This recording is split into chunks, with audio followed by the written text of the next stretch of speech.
नमस्कार प्रेक्षक हो. भारतशक्ती मराठीच्या सारांश या कार्यक्रमाच्या पुढच्या भागात तुम्हा सगळ्या प्रेक्षकांचं पुन्हा एकदा मनपूर्वक स्वागत. चांद्रयान-3 आणि आदित्य-L1 त्यांच्या यशस्वी कार्यक्रमांनंतर इस्रोच्या संदर्भामध्ये भारतीय मुलांच्या मनामध्ये एक प्रकारचं कुतूहल निर्माण झाल्याचे चित्र सगळीकडेच बघायला मिळतंय. Aditya-L1 spacecraft has been injected in an elliptical orbit of 235 by 19,500 kilometers, which is intended very precisely by the PSLV. Very unique mission mode here, with the upper stage of the PSLV taking two burn sequence for injecting the primary satellite for the first time. अंतराळ विषयक करिअरच्या संधी या निमित्ताने आपल्याला आज आपण चर्चा करणार आहोत आणि यासाठी आपल्याला मार्गदर्शन करणार आहेत प्राध्यापक डॉक्टर चैतन्य गिरी सर.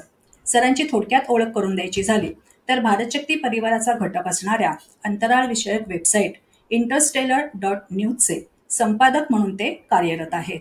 याशिवाय फ्लेम विद्यापीठात ते सहयोगी प्राध्यापक या नात्याने अनेक नवे विद्यार्थी घडवत आहेत.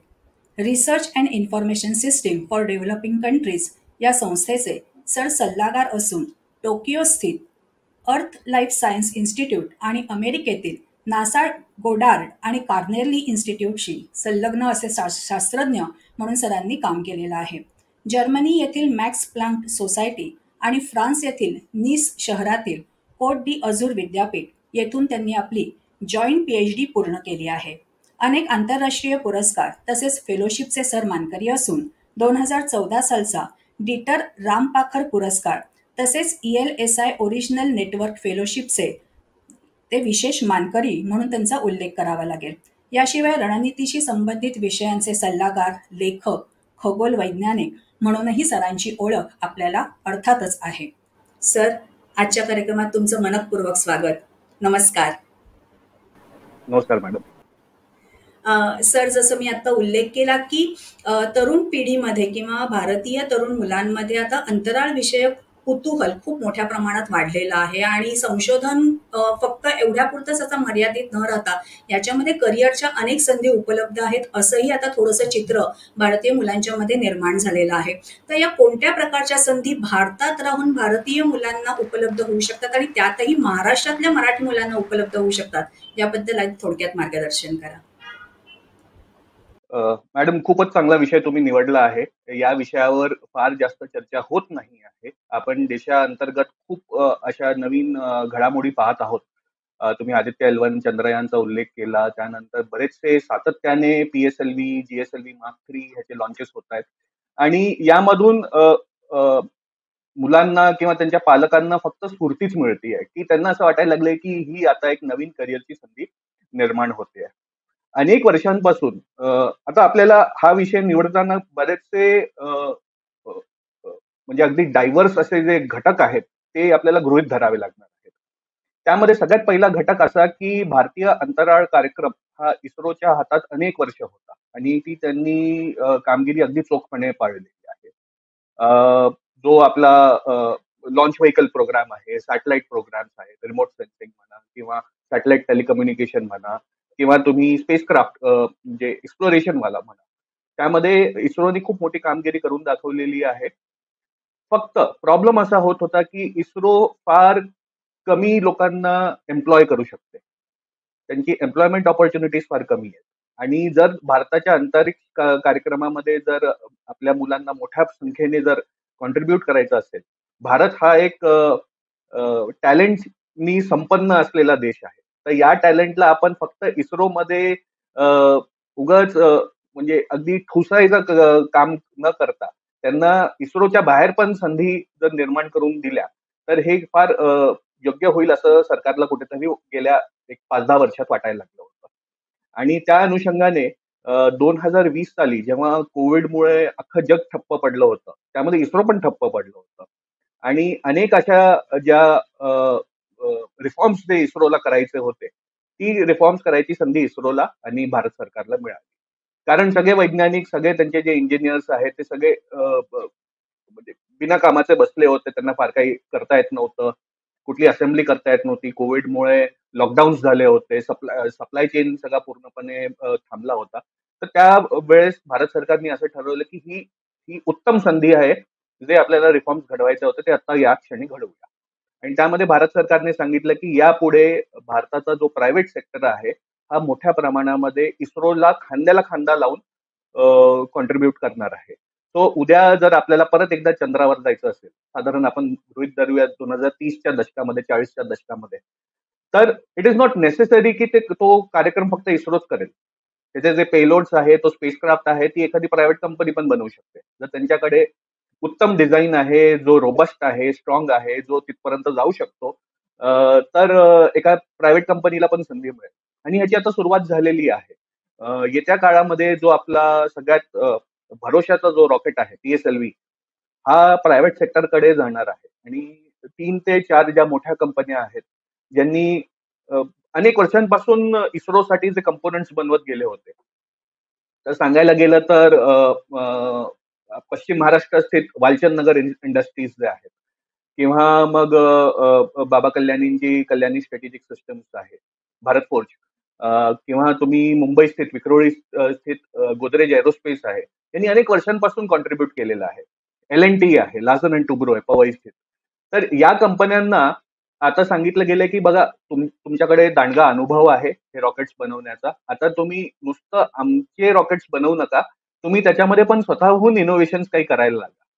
तर आणि आता या कंपन्यांना ती संधी दिली गेलेली आहे. आणि त्यामुळे या कंपन्यांमध्ये अनेक मी म्हणणार नाही नोकऱ्या तयार होतील, नोकऱ्या तर होतीलच, पण मला असं वाटतं की इनोव्हेशनसाठी लागणारे जे नवीन टॅलेंट आहे, जो युवा वर्ग आहे, त्यांना खूप मोठी संधी निर्माण होणार आहे. तो कुठेतरी महाराष्ट्रामध्ये मोठ्या कंपन्या त्यांच्या अवतीभोवती, म्हणजे एक मोठी कंपनी असली तर त्याच्या अवतीभोवती एक 20-25 स्टार्टअप्स काम करत असतील. प्रत्येक स्टार्टअप एका वेगवेगळ्या टेक्नॉलॉजीवर काम करतेय, ती त्याच्यामध्ये त्या मोठ्या कंपनीमध्ये प्लग इन होईल आणि एक इकोसिस्टम तयार होईल. आणि आपण या कंपन्या अशा रीतीने घडू नये की त्या फक्त इस्रोला पुरवठा करतील किंवा भारताच्या अंतरिक्ष कार्यक्रमाला पुरवठा करतील. या कंपन्यांना जागतिक बाजारपेठेमध्ये पण आपलं वर्चस्व गाजवायचं आहे. या दृष्टिकोनातून, या ध्येयातून आपल्याला या सगळ्या स्टार्टअप्सला घडवायचं आहे. सर, तुम्ही आता एक महत्वाचा उल्लेख केलात की स्टार्टअप्स. मुळात म्हणजे स्टार्टअप सुरू करण्यासाठी विचारशक्तीच्या बरोबरीने आर्थिक पाठबळाची गरज असते. याच्यासाठी म्हणून सरकारकडनं काही उपाययोजना किंवा काही बँकांकडनं अशा पद्धतीच्या योजना निर्माण झालेल्या आहेत का? याबद्दल मार्गदर्शन करा. मला असं वाटतं की प्रधानमंत्रींच्या मनामध्ये अंतरिक्ष क्षेत्राबद्दल एक आपुलकी आहे, त्यांना प्रेम आहे कुठेतरी, आणि त्या प्रेमाला कुठेतरी ते चॅनलाइज कोऑपरेशनच्या माध्यमातून करतील. आफ्रिकेला म्हणा, साऊथ अमेरिकेला म्हणा, किंवा साऊथ ईस्ट एशिया म्हणा, सेंट्रल एशिया म्हणा, वेस्ट एशिया म्हणा. तर तसं ग्लोबल नॉर्थ सोबत युरोप असेल, किंवा जो आपण आता नवीन India Middle East Europe economic corridor जो बनवला आहे, तर त्या कॉरिडॉरमध्ये पण आपल्या कंपन्यांना कुठेतरी काही कॉन्ट्रॅक्ट मिळावे. ते कॉन्ट्रॅक्ट असतील रेल्वे लाईनच्या ऑपरेशन्स बद्दल. तिकडे रेल्वे बनणार आहे, म्हणजे ट्रान्स सौदी अरेबिया रेल्वे जी बनणार आहे, ट्रान्स अरेबिया, जी दुबई पासून सुरू होईल, अबुधाबी पासून सुरू होईल, ती थेट हायफा इस्रायल पर्यंत जाईल. तर त्या रेल्वे लाईनच्या ऑपरेशन्स मध्ये कुठे स्पेस टेक्नॉलॉजीचा वापर होऊ शकतो का? आपलं जे नॅव्हिगेशन सिस्टम आहे नाविक, त्याचा वापर होऊ शकतो का? मग त्या व्यतिरिक्त या प्रांतांमध्ये अनेक नवीन छोटे छोटे शहरं उभारणार आहेत रेल्वे लाईनला लागून. जिकडे जिकडे स्टेशन बनतील तिकडे तिकडे मोठी शहरं उभारणार आहेत. तर त्या शहरांमध्ये जी पायाभूत जी सुविधा असते त्यासाठी स्पेस टेक्नॉलॉजीचा वापर करता येईल का? तर या सगळ्या संधींवर खूप बारकाईने विचार होणार आहे. आणि भारतीय कंपन्या, प्रायव्हेट सेक्टर स्पेस कंपन्या, यामध्ये त्यांनी सहभाग घ्यावा अशी माझी तरी आशा आहे. आणि आपण भारत शक्ती इंटरस्टेलर मार्फत प्रयत्नशील आहोत की हे मुद्दे कंपन्यांच्या ध्यानात आणून द्यावे. कारण ते ध्यानात आणून द्यावे लागणार आहेत यासाठी, कारण अजूनही थोडीशी मानसिकता बदललेली नाही. अजूनही आपण आपल्या कंपन्या इस्रोवर अवलंबून आहेत. जेव्हा इस्रोने स्वतः सांगितलेलं आहे, चेअरमॅन इस्रोचे जे सोमनाथ आहेत, जे सेक्रेटरी डॉस पण आहेत, डिपार्टमेंट ऑफ स्पेस, त्यांनी पण वारंवार हे सांगितलेलं आहे की बघा, यापुढे तुम्ही इस्रोवर अवलंबून राहू नका. कारण इस्रोला आता नवीन एक मॅन्डेट दिला गेला आहे भारत सरकारने. आणि तो मॅन्डेट असा की इस्रो फक्त रिसर्च अँड डेव्हलपमेंटवर फोकस करणार. आधुनिक जे तंत्रज्ञान आहे किंवा कटिंग एज स्पेस मिशन्स आहेत त्याच्यामध्येच इस्रोचा सहभाग असणार आहे. ज्या गोष्टी कमर्शियलाइज करता येतील त्या कमर्शियलाइज होणाऱ्या गोष्टींमध्ये इस्रो सहभागी होणार नाही. इस्रोचे ज्या सिस्टर एजन्सीज आहेत एका एजन्सीचं नाव इनस्पेस आहे आणि दुसऱ्या एजन्सीचं नाव which is a private sector enterprise, public sector enterprise, NSIL, New Space India Limited, ती इस्रोची टेक्नॉलॉजी बाजारपेठात आणून विकणार आहे. So there is a clear demarcation की या 3 एजन्सीचं काय दायित्व आहे, त्यांच्या काय जबाबदाऱ्या आहेत, आणि ISRO is no more driving it. इस्रोनी थोडासा काढता पाय घेतलेला आहे. त्यांनी बरेच वर्ष मल्टीटास्किंग केलेलं, पण आता मल्टीटास्किंगची गरज नाहीये. गेल्या 10 वर्षामध्ये सेग्रिगेशन झालेलं आहे टास्कचं. आणि यामध्ये आता तुम्हाला पुढच्या प्रश्नामध्ये तुम्ही जेव्हा मला विचाराल तेव्हा महाराष्ट्र संदर्भात तुम्हाला सांगेल काय करता येईल. सर, जसं मी आता म्हटलं की महाराष्ट्रातल्या मुलांसाठी किंवा महाराष्ट्रामध्ये जी मुलं आहेत त्यांच्या दृष्टीने आतापर्यंत असं होतं की इस्रो ही एकमेव संस्था आहे की तिथे जाऊन आपल्याला करिअरचे ऑप्शन्स आहेत. पण जसं तुम्ही म्हणालात की स्टार्टअप सारखे अनेक उपक्रम आपण राबवू शकतो. तर याच्यासाठी म्हणून काही विशेष प्रयत्न सुरू आहेत का? किंवा तुमच्याकडनं जसं तुम्ही म्हणालात की इंटरस्टेलरकडनं आपण अनेक प्रकारे थोडंसं कंपन्यांकडे सुद्धा जाऊन आपण त्यांना एक मार्गदर्शन करण्याचा प्रयत्न करतोय. तर त्या दृष्टीने म्हणून तुमचे काही प्रयत्न सुरू आहेत का? याबद्दल मार्गदर्शन करा. हो, निश्चितच प्रयत्न आता ज्याला बेबी स्टेप्स म्हणतात बेबी स्टेप्स आम्ही पण घेतलेले आहेत. कारण हा सगळा लँडस्केप खूपच नवीन आहे सर्वांसाठी आणि यामध्ये इतक्या झपाट्याने बदल घडत आहेत की ते थोडंसं ट्रॅक करायला पण कठीण जातंय. महाराष्ट्रासाठी खास करून खूपच जास्त संध्या उपलब्ध आहेत. IDBI बँक ही एक Maharashtra aerospace and defence fund, venture capital fund जो आहे तो चालवते आणि एरोस्पेस आणि डिफेन्सशी ज्या रिलेटेड स्टार्टअप्स आहेत त्यांना ते एक भांडवल उपलब्ध करून देतात. एका ठराविक रकमेपर्यंत भांडवल उपलब्ध करून देतात. तर त्याचा पहिला राऊंड आता काही महिन्यांपूर्वी, 1-2 महिन्यांपूर्वी तो संपुष्टात आला. तर दुसरा राऊंड कदाचित ऑक्टोबर-नोव्हेंबर पासून सुरू होईल. तो अशा नवीन आपल्याला कुठेतरी महाराष्ट्र सरकारला म्हणा किंवा भारत सरकारला सांगावं लागेल की स्टेट स्पेसिफिक आम्हाला काही ऑपॉर्च्युनिटीज तयार करून द्या. MIDC जे अख्ख्या महाराष्ट्रात पसरलेलं त्याचं जे जाळं आहे त्या MIDC मध्ये पण आपल्याला आयडेंटिफाय करावं लागेल की कुठल्या MIDC मध्ये कुठल्या प्रकारचे स्टार्टअप्स बसू शकतात. आता समजा पुणे क्लस्टरमध्ये ऑटोमोटिव्ह इंडस्ट्री, ऑटोमोबाईल इंडस्ट्री आहे. किंवा ठाणे क्लस्टरमध्ये फार्मास्युटिकल्स आहे. नाशिकमध्ये हेवी मशिनरी आहे. औरंगाबाद म्हणजे संभाजीनगरात तुम्ही पाहिलं तर वाळूज जवळ फार्मा इंडस्ट्री आहे. नागपूरला मिहान आहे, which was suppose to be a aerospace hub, ज्याच्यावर आताही प्रयत्न चालू आहेत. तो एरोस्पेस हब बनेलच निश्चितच. तर या हब्समध्ये, या MIDCs मध्ये आपण कुठल्या स्टार्टअप्सला तिकडे जागा देऊ शकतो का? तिकडे आपण इन्क्युबेटर्स बसवू शकतो का? इन्क्युबेटर्समध्ये कसं असतं की अगदी एक मामूली रक्कम असते त्या स्टार्टअप्सला द्यावी लागते. तुम्ही भाडंच समजा एखादी जागा वापरण्यासाठी, आणि त्या इन्क्युबेटरचा पूर्ण खर्च सरकार उचलते थ्रू दी एज्युकेशन सेक्टर. तर तशा इन्क्युबेटर्सला कसं आपल्याला वर आणता येईल? सध्याचे जे इन्क्युबेटर्स आहेत ते कुठल्या सेक्टरला स्पेसिफिक नाहीये. तर त्या इन्क्युबेटर्समध्ये कुठल्याही प्रकारच्या स्टार्टअप्स आतमध्ये जाऊ शकतात.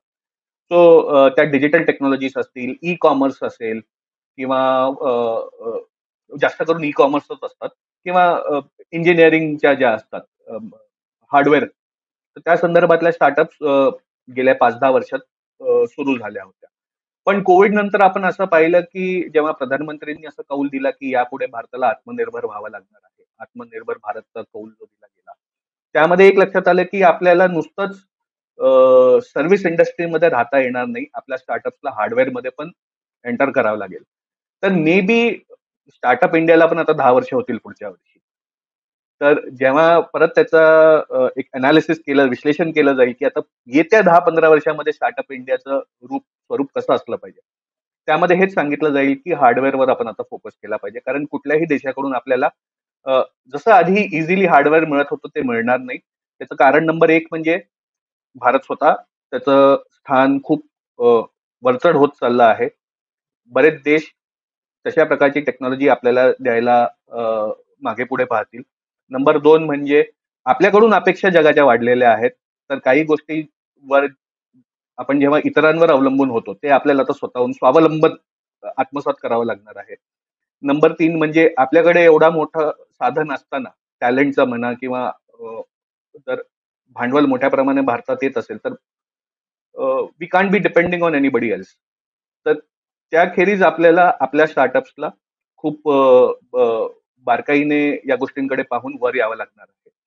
अजून एक मुद्दा मी मांडतो यामध्ये की साधारण एक 15-20 वर्षांपूर्वीपर्यंत आपली जी मुलं मुली होत्या ते इंजिनिअरिंगचे डिप्लोमा कोर्सेस करायचे. म्हणजे 10वी झाली की 11वी 12वी आणि 13वी म्हणजे मग ते 3 वर्षाचा डिप्लोमा असायचा आणि मग त्यानंतर ते बीई करायला जायचे. कुठेतरी ते डिप्लोमा कोर्सेस बंद झाले. तुम्ही जर लक्षात घ्याल ITI नावाच्या ज्या संस्था सगळ्या ठिकाणी होत्या, टेक्निकल इन्स्टिट्यूट जे होते ते बंद झाले. इंजिनिअरिंग कॉलेजेसमध्ये पण आजकाल तेवढ्या मोठ्या प्रमाणावर डिप्लोमा दिसत नाही. ती कुठेतरी आपल्याकडे चूक झालेली आहे. ती चूक आपल्याला दुरुस्त करावी लागणार आहे. कारण जर 10वी झाल्या झाल्या एखाद्या विद्यार्थ्याला असं वाटलं की किंवा विद्यार्थिनीला असं वाटलं की नाही आम्हाला आता इंजिनिअरिंगवरच फोकस करायचा, आम्हाला हे 10वी-12वी द्यायचं नाही, तर त्यांनी 10वी-12वीला का जावं? त्यांनी डायरेक्ट इंजिनिअरिंगमध्ये जावं. तर ITI कोर्सेस ज्याच्यामध्ये तुम्हाला हँड्स ऑन ट्रेनिंग मिळते, असे कोर्सेस मोठ्या प्रमाणामध्ये येणं खूप गरजेचं आहे. तुम्ही रशियाचं उदाहरण घ्या, तुम्ही जर्मनीचं उदाहरण घ्या. जर्मनीमध्ये शाळेनंतर 2 प्रकारचे कॉलेजेस असतात. एक म्हणजे जिम्नेझियम असतो, जो आपल्या ITI सारखा असतो आणि दुसरं म्हणजे होchschule असतं, जे टेक्निकल स्कूल्स आहेत. तर आपल्याला टेक्निकल स्कूल्सवर खूप भर घालावा लागणार आहे. इंजिनिअरिंगचं पण जे शिक्षण भारतामध्ये आता उपलब्ध आहे, त्या शिक्षणामध्ये कुठेतरी हँड्स ऑन ट्रेनिंग कमी पडते. हँड्स ऑन ट्रेनिंग देणं गरजेचं आहे. करिक्युलम जो तुमचा जो अभ्यासक्रम आहे, तो दर 3 वर्षाला तुम्हाला बदलावा लागणार आहे. काय होतं की बऱ्याच वेळेस तोच अभ्यासक्रम 10 वर्ष 15 वर्ष तो तुम्ही रेटाळत आणता आणि त्याच्यामधला सगळा अर्क निघालेला असतो. त्या कोर्सला काहीही मार्केटमध्ये व्हॅल्यू नसते. इंजिनिअरिंग असा डोमेन आहे ज्याच्यामध्ये तुम्हाला बेसिक नॉलेज तर असलं पाहिजे. तुम्हाला अप्लाइड तुमचं हाताचा जो बोटांचा जो गुणधर्म आहे तो गुणधर्म तुम्हाला दाखवावा लागतो. तुमच्यामध्ये किती टॅलेंट आहे. आणि थर्डली म्हणजे तो मार्केटशी संलग्न असला पाहिजे की मार्केटला तुमची किती डिमांड आहे. कारण these are all professional courses. त्याच्यामध्ये कुठेही तुम्हाला बेसिक सायन्स करायचं, बेसिक रिसर्च करायचं. सो ITI आपल्याकडे वारंवार मोठ्या प्रमाणात वर आले पाहिजे. महाराष्ट्रामध्ये आपण असं एक हे पाहिलेलं आहे, ट्रेंड पाहिलेला आहे की बरेचसे जे लोकल पॉलिटिशियन्स आहेत, लोकल पॉलिटिशियन्सनी इंजिनिअरिंग कॉलेजेस उघडलेली आहेत. तर त्यांच्याकडे हीच विनंती आहे की तुम्ही चालू ठेवा, पण तुम्ही ITI कोर्सेसवर जास्त भर द्यायला लागा. कारण ITI कोर्सेस केल्यानंतर ही बरीचशी अशी मुलं असतील ज्यांना स्टार्टअप वयाच्या 20व्या वर्षी 21व्या वर्षी सुरू करायला सोपं जाईल. सर तुम्ही जसं म्हणाला स्टार्टअप सुरू करण्यासाठी सुद्धा काही बेसिक ट्रेनिंगची गरज असते किंवा बेसिक शिक्षणाची गरज असते. तर फक्त आणि फक्त डिप्लोमा किंवा इंजिनिअरिंग याच क्षेत्राशी संबंधित मुलं हे स्टार्टअप सुरू करू शकतात का? काही वेगळ्या प्रकारचं शिक्षणही त्याच्यासाठी गरजेचं आहे असं तुम्हाला वाटतं? आता मी तुम्हाला माझा अनुभव सांगतो. मी माझ्या कॉलेजमध्ये म्हणजे फ्लेम युनिव्हर्सिटीमध्ये मी सायन्स अँड टेक्नॉलॉजी पॉलिसी हा विषय अंडरग्रॅड लेवलला शिकवतो. म्हणजे मुलं जेव्हा 3ऱ्या वर्षी येतात त्यांच्या अंडर ग्रॅज्युएशनच्या फायनल इयरला म्हणजे तेव्हा त्यांना शिकवतो. आता माझ्याकडची जी मुलं आहेत ती इंजिनिअरिंग डिग्री घेत नाहीयेत, ते सायन्सची डिग्री घेत नाहीयेत, ते इकॉनॉमिक्सची डिग्री घेत आहेत, ते मॅनेजमेंटची डिग्री घेत आहेत किंवा ते सायकोलॉजीची डिग्री घेत आहेत. आता त्यांनाही प्रश्न पडतो की की हे सर आम्हाला सायन्स अँड टेक्नॉलॉजी पॉलिसी का शिकवतायत? त्याचं कारण असं की स्टार्टअप्स पण एका ठराविक प्रकारच्या करिअर्स साठी संधी नाहीये. म्हणजे असं आपण गृहीत धरू नये की फक्त इंजिनियर्सच स्टार्टअप्स बनवू शकतात. एखादी स्टार्टअप वर म्हणजे त्याचं ग्राफ जेव्हा वर चढायला लागतो, जेव्हा तुमच्याकडे प्रूफ ऑफ कॉन्सेप्ट तुम्ही दाखवला, तो प्रूफ ऑफ कॉन्सेप्ट दाखवणारी मंडळी ते इंजिनियर्स असू शकतात. पण त्याला मार्केट कसं करायचंय, त्याला कमर्शियलाइज कसं करायचं यासाठी तुम्हाला मॅनेजमेंटचे ग्रॅज्युएट्स लागणार. ओके. तुम्हाला जर ग्लोबल मार्केटमध्ये काय परिस्थिती आहे हे जाणून घ्यायचं असेल तर तुम्हाला इकॉनॉमिक्सचे ग्रॅज्युएट्स लागणार. समजा तुम्ही स्पेस स्टेशन बनवत आहात आणि त्या स्पेस स्टेशनमध्ये उद्या अंतरिक्ष यात्री ऍस्ट्रॉनॉट्स जाणार आहेत. तर तुम्हाला मग बायोलॉजिस्ट लागणार आहेत. ओके. जर तुम्हाला त्या ॲस्ट्रॉनॉटसाठी लाईफ सपोर्ट सिस्टम बनवायचं असेल, तर म्हणजे त्यांना श्वसनक्रिया त्यांची किंवा त्यांचं मलमूत्र वगैरे सगळं जे काही तुम्हाला रिसायकलिंग सिस्टम्स असतात, त्यासाठी तुम्हाला केमिकल इंजिनियर्स लागणार आहेत. जर तुम्हाला त्या स्पेस स्टेशन मधून खाली सिग्नल पाठवायचा असेल, तर तुम्हाला टेलिकॉम इंजिनियर्स लागणार आहेत. तुम्हाला जर त्या स्पेस स्टेशनवर कॅमेरे फिट करायचे असतील पृथ्वीकडे पाहणारे, तर तुम्हाला मग त्याच्यामध्ये मग फिजिसिस्ट लागणार आहेत, सेन्सर्स बनवणारे किंवा इन्स्ट्रुमेंट्स बनवणारे. सो अंतरिक्ष हा फक्त इंजिनियर्सची लिमिटेड, त्यांच्याशीच पुरता लिमिटेड हा काही पिंड नाही, फील्ड नाही. या फील्डमध्ये प्रायव्हेटायझेशन झाल्यामुळे खास करून अनेक विद्यार्थ्यांना यामध्ये संधी मिळणार. तर कोणी या गैरसमजात राहू नये की फक्त इंजिनियर्सच स्पेस स्टार्टअप तयार करू शकतात. नाही, इंजिनियर्स मे बी त्याला पहिलं पाऊल देऊ शकतात, पण पुढची पावलं या सगळ्या इतर फील्ड्स मधल्या मुलांना घ्यावी लागणार आहेत. सो इंटरस्टेलर मधून पण आमचा हाच एक म्हणजे एक आम्ही ध्येय घेऊन चालत आहोत की कुठल्याही इतर फील्ड्स मधल्या मुलांना असं वावगं वाटू नये की नाही ही आपली फील्ड नाही. इस्रो मध्ये ते झालं असतं, म्हणजे त्याच्यामध्ये कुणाचीच चूक नाहीये, बट ते नियतीचा भाग आहे की असं गैरसमज पसरला की फक्त इंजिनियर्सच इस्रोमध्ये जाऊ शकतात. पण ठीक आहे, इस्रोमध्ये फक्त इंजिनियर्स जातील, पण जेव्हा कंपन्या बनतील तेव्हा सगळ्या प्रकारचे मुलं, सगळ्या फील्ड्सची मुलं मुली लागणार. 12वी नंतर मग जर तुम्हाला खरोखरच या क्षेत्रामध्ये यायचं असेल, स्वतःचं स्टार्टअप सुरू करायचं असेल किंवा अंतराळ विषयक संशोधनामध्ये तुम्हाला जायचं असेल, तर 12वी नंतर कशा पद्धतीचं शिक्षण याच्यासाठी आवश्यक आहे याबद्दल मार्गदर्शन करा. सो संशोधन हा परत वेगळा भाग झाला. आतापर्यंत आपण फक्त स्टार्टअप्स बद्दल बोललो, संशोधनाबद्दल काय? सो बऱ्याचशा प्रायव्हेट आणि पब्लिक युनिव्हर्सिटीजमध्ये देशातल्या अंतरिक्षाशी संबंधात अनेक नवीन डिपार्टमेंट्स किंवा रिसर्च ग्रुप्स तयार होत आहेत. अगेन बरीचशी मुलं जी इथे शिकली, परदेशात गेली, परत आली भारतामध्ये, त्यांनी आपापले रिसर्च ग्रुप तयार केले वेगवेगळ्या विषयांमध्ये. माझा पण प्रवास तसाच होता. तुम्ही जसं माझं इंट्रोडक्शन केलं, मी गेलो, शिकलो, परत आलो. पण परत आल्यानंतर मग मी माझ्या रिसर्चमध्ये गेलो, म्हणजे सायंटिफिक रिसर्चमध्ये न जाता मला असं वाटलं की या क्षेत्रामध्ये कुठेतरी टंचाई आहे. आपल्याला आपल्याला कम्प्लीट नॉलेज येत नाहीये. तर काय म्हणता येईल, थोडंसं सामाजिक जो आपल्याला हे भान तयार करणं या क्षेत्राबद्दल, यामध्ये मी स्वतःला झोकून दिलेलं आहे. So rather than setting up a laboratory, मी असं मानतो की इंटरस्टेलरच माझ्यासाठी लॅबोरेटरी. आज मी तुमच्यासोबत हे संभाषण करतो, ही माझ्यासाठी लॅबोरेटरी आहे.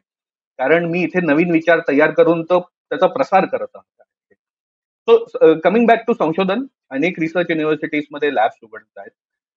आणि जर अशी मुलं असतील ज्यांना बीएससी करायचं आहे, म्हणजे बेसिक म्हणजे इंजिनिअरिंग न करता bachelor of science in let's say microbiology असेल, बायोकेमिस्ट्री असेल, केमिस्ट्री असेल, फिजिक्स असेल, सो या मुलांनी बीएससी करावं, या मुलांनी युनिव्हर्सिटीजमध्ये एमएससी करावं.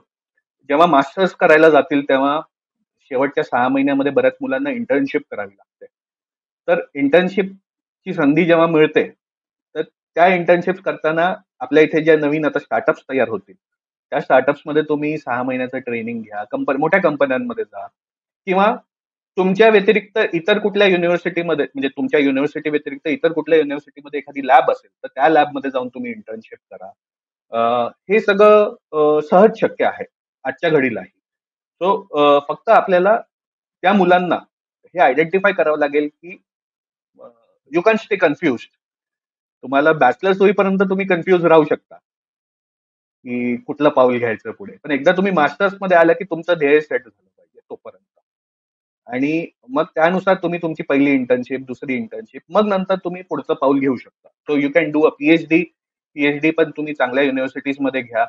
आणि चांगली युनिव्हर्सिटी न पाहता मी असं म्हणेन की तुमचा सुपरवायझर किंवा तुमची सुपरवायझर जी आहे ती चांगली पाहिजे, जी तुम्हाला किंवा जो तुम्हाला फुल फ्रीडम देईल, तुमची क्रिएटिव्हिटी बाहेर काढू शकेल, तुम्हाला तुमचा जो थिसिस आहे, पीएचडी थिसिस आहे, तो अगदी भक्कम करू शकेल, आणि he or she can prepare you to be the best in the field, कारण आपल्याला त्याची गरज आहे.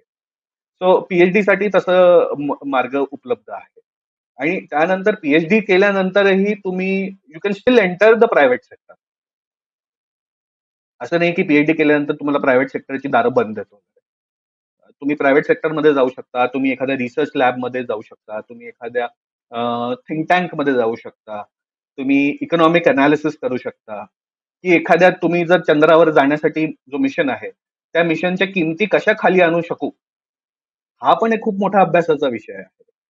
स्पेस स्टेशनमध्ये जर जर तुम्ही पर पर लॉन्च जर एखादी ठराविक किंमत असेल, ती ठराविक किंमत कशी आणखीन कमी करता येईल, त्याला आणखीन कसं एन्व्हायरमेंटली सस्टेनेबल करता येईल, हा पण एक खूप मोठा रिसर्चचा भाग आहे. सो ऑपरेशन्स रिसर्च किंवा बेसिक रिसर्च, अप्लाइड रिसर्च, खूप खूप अनेक संध्या आहेत. सर, आतापर्यंतच्या उत्तरांमधनं असं झालं की भारतामध्येच अनेक संधी उपलब्ध आहेत. तरी सुद्धा एक प्रश्न विचारावा वाटतो की स्पेस सायंटिस्ट किंवा ॲस्ट्रॉनॉम म्हणून आपल्याला जर पुढे जायचं असेल तर लोकांचा असा एक समज आहे की याच्यासाठी म्हणून आपल्याला परदेशातच जायचं आणि तिथेच शिक्षण घ्यायचं आहे. भारतामध्ये राहून हे शिक्षण घेणं शक्य आहे का? आणि जर तसं असेल तर कुठल्या कुठल्या ठिकाणी अशा इन्स्टिट्यूट आहेत की जे हे शिक्षण देऊ शकतात, याच्याबद्दल सांगा. ॲस्ट्रॉनॉट बनण्यासाठी मी तुम्हाला एक सांगतो की हा जागतिक एक सॉर्ट ऑफ एक, मी नियम नाही म्हणणार पण एक नॉर्म तयार झाला आहे. तो असा की त्या त्या देशांचे जे एअरफोर्स ऑफिसर्स आहेत शक्यतो तेच ॲस्ट्रॉनॉट बनतात. ओके, प्रायमरीली जी कमांडरची जी पोझिशन असते, कमांडर ऑफ अ मिशन वगैरे किंवा एखादं ऑपरेशन्स करायचं असेल, एक्स्ट्रा व्हेक्युलर ऍक्टिव्हिटी EVA ज्याला म्हणतात, जेव्हा तुम्ही एखाद्या यानाच्या बाहेर जातात आणि फ्लोट करता स्पेसमध्ये, तशा ऍक्टिव्हिटीसाठी जनरली एअरफोर्सचे ऑफिसर्सच घेतात.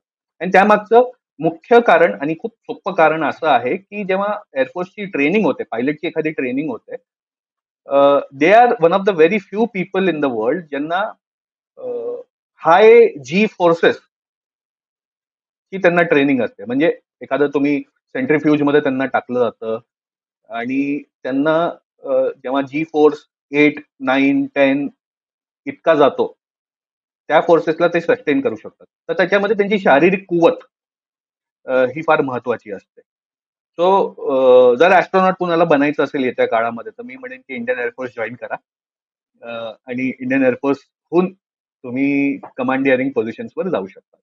पण आपण कल्पना चावलाला पाहिलेलं आहे, आपण सुनीता विलियम्सला पाहिलेलं आहे, त्यांचा आदर्श आपली मुलं ठेवतात.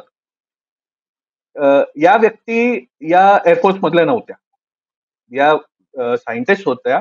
यांनी खूप दांडगी पीएचडी घेतली होती त्यांच्या त्यांच्या विषयांमध्ये.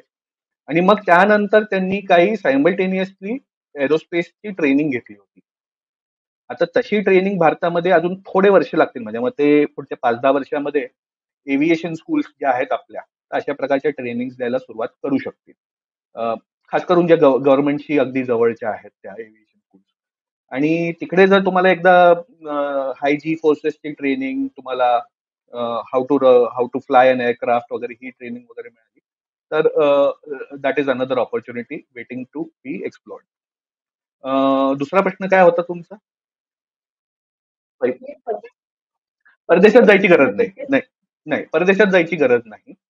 या सगळ्या संध्या तुमच्या IITs म्हणा, NIT national institute of technologies आहे, तुमचे स्टेट इंजिनिअरिंग कॉलेजेस आहेत. आता बघा, मी अंतरिक्ष क्षेत्रामध्ये काम केलं, मी 5 वर्ष एका मिशनवर काम केलं होतं. मी मुंबई युनिव्हर्सिटीचा विद्यार्थी, मी IITचा पण विद्यार्थी नव्हतो. मी मुंबई युनिव्हर्सिटीचा, आता जे तुमचे मुंबईतले जे प्रेक्षक आहेत त्यांच्यासाठी सांगू इच्छितो की मी रुईया कॉलेजचा विद्यार्थी आहे. तर रुईया कॉलेजमध्ये मी बॅचलर्स इन केमिस्ट्री केलं. त्यानंतर कलिना कॅम्पस जे आपलं सांताक्रूजला आहे, तिथे मी बायोफिजिक्स मध्ये मास्टर्स केलं. त्यानंतर मग मी पीएचडी साठी परदेशात गेलो. आता माझ्या काळामध्ये माझ्या विषयांमध्ये पीएचडी करण्याची संधी नव्हती, कारण सुपरवायझर्स नव्हते.